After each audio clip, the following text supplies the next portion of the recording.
The air is thick with the smell of rain and ozone. Inside the FBI's secure interrogation level, the hum of the ventilation system is the only sound breaking the tension. Agent Carter stares down Deputy Director Kane, his voice low and steady. The Shadow Protocol. Classified. How did he get access? Kane's face is a mask of bureaucratic calm. He denies everything, his words laced with a subtle threat. Perhaps you're too close to this, Carter. I could pull you off the case. As Kane exits, Agent Ruiz leans in, his whisper barely audible over the rain lashing against the windows. We just questioned a man who already knows all the answers. But it's Agent Monroe who sees it first. A tiny red light, blinking on a surveillance camera inside the supposedly secure room. A chill runs down his spine. Someone is watching the FBI from inside the FBI. Across the city, in a room bathed in the cold glow of countless screens, the CIA's Analytic Ops Division is a hive of activity. Dr. Elara Voss introduces a new face, Analyst Mira Chen. She's quiet, her expressionless face hiding a mind of surgical precision. Mira sets to work, her fingers flying across the keyboard, cross-referencing every piece of communication from the ghost. Then, she freezes. Her eyes widen almost imperceptibly. It's a watermark, a hidden digital frequency, a signature buried deep within the code. And it's everywhere. In FBI traffic, in CIA transmissions, in SWAT communications, even in the encrypted messages of the Moretti and Dragov crime families. Mira looks up at Dr. Voss and Operative Jade, her voice barely a whisper, yet it cuts through the room. He isn't tapping the system, he is part of it. Jade pales, the implication hitting her like a physical blow. The ghost isn't just a hacker.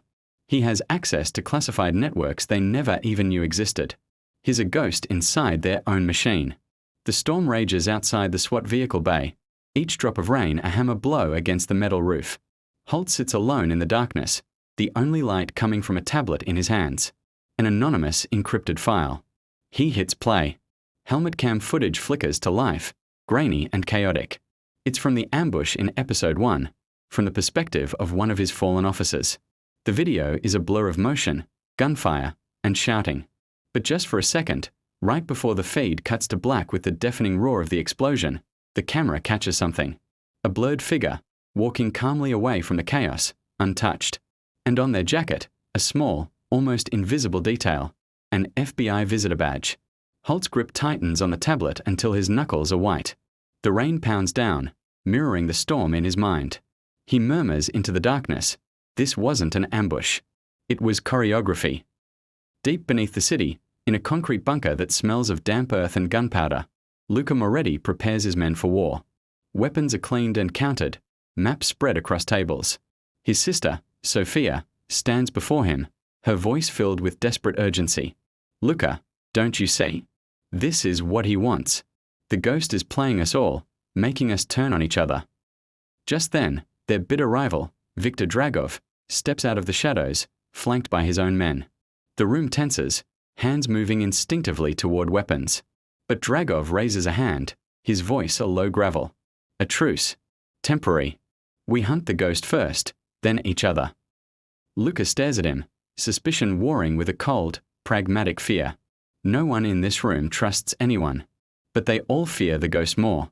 An uneasy alliance is forged in the shadows, born not of loyalty, but of shared terror. In an abandoned subway tunnel, lit only by the eerie pulse of red emergency lights, Agent Carter waits. The drip of water from the ceiling echoes like a ticking clock. Operative Jade emerges from the darkness, a ghost in her own right. They don't waste time with pleasantries. They lay out their evidence on a dusty concrete ledge, Carter's suspicions from the FBI, Jade's chilling discovery from the CIA. The pieces click together into a terrifying mosaic. The ghost hasn't just been stealing information, he's been creating it. Forging intelligence, planting false leads under official agency credentials, making every side believe another was the source of the leak. He turned their own systems, their own protocols, into weapons against them. Suddenly, they both freeze. A sound echoes from down the tunnel. Footsteps. Slow, deliberate. Someone else is down here, with them, in the dark. They draw their weapons, backs pressed together, but the footsteps fade. The watcher never appears, leaving only a new layer of paranoia in their wake. In a room hidden from the world, the ghost watches. Dozens of live feeds flicker across a wall of monitors. He sees the FBI interrogation room, the CIA op center, Holt in the SWAT bay, the uneasy truce in a Mafia bunker. He sees it all.